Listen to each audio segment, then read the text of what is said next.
The general feeling of anger in Alotau over the unbearable state of crime boiled over this week.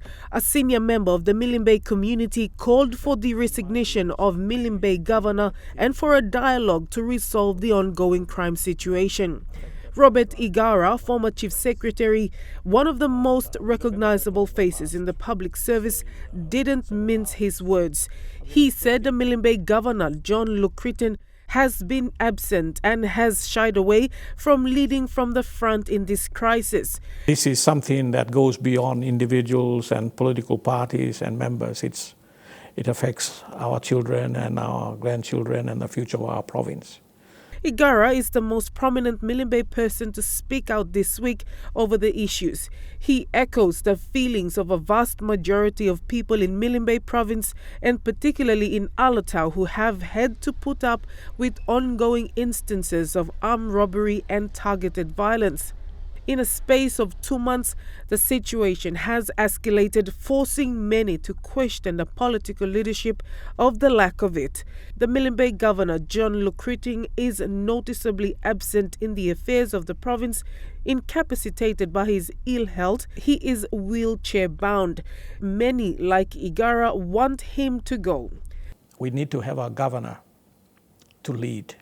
And I have the greatest respect for Sir John Lucretin. He's done a lot of, he's run a business a long time, provide jobs. But I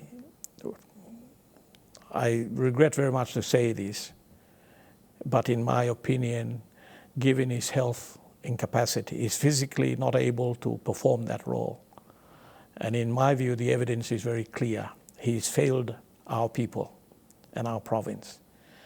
And he should do the right thing, acknowledge that the time has come for him to step down.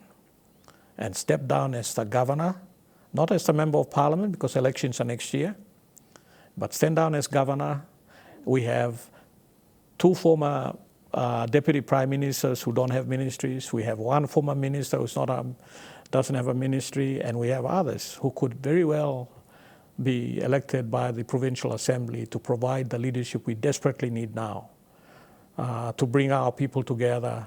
Last month, priests from the Alotau diocese were attacked. The Alotau MP, Charles Abel, later met with them to smooth out the situation. Later, health workers protested over the rape of a nurse.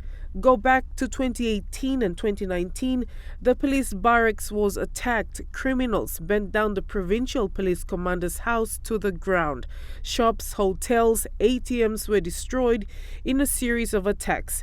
This week, in the latest attack, a building used by police were burnt in another attack. Charles Abel called for a state of emergency in Alotau and for increased police presence to deal with the crime.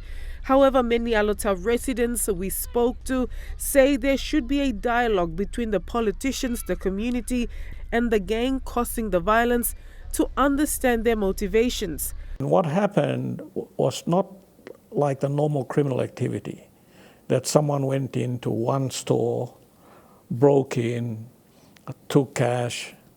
It appeared to be a very well organized and systematic attack. Quite clearly, there was 2 sides, the police in Alotau and this group exchanging fires, and obviously around Alotau. But this time, the incidents covered most of Alotau Town and appeared to target most businesses. And that's concerning. So the question I'm asking is this really a criminal activity? Yes, it appears criminal, but what's behind it? So far, there has been an unwillingness to talk. Police response has been less than encouraging. 7 houses have been burnt in retaliation attacks on the community accused of harboring the criminals. 1 person has been shot dead. Response of deploying police from Port Moresby, of course it's necessary to assure that police can perform their function. My question is, what's the operational orders that have been issued by the police commissioner as well as the police hierarchy to units that are deployed? Burning a house and potentially arresting or intimidating innocent people, is that really going to help us address the issues? We definitely need assurance that Alotau can get back to normal, businesses can open, law and order is there, police presence is seen. And my question is, how can police bring that about? And my view is an engagement meaningfully with community leaders so that we can bring harmony rather than fear.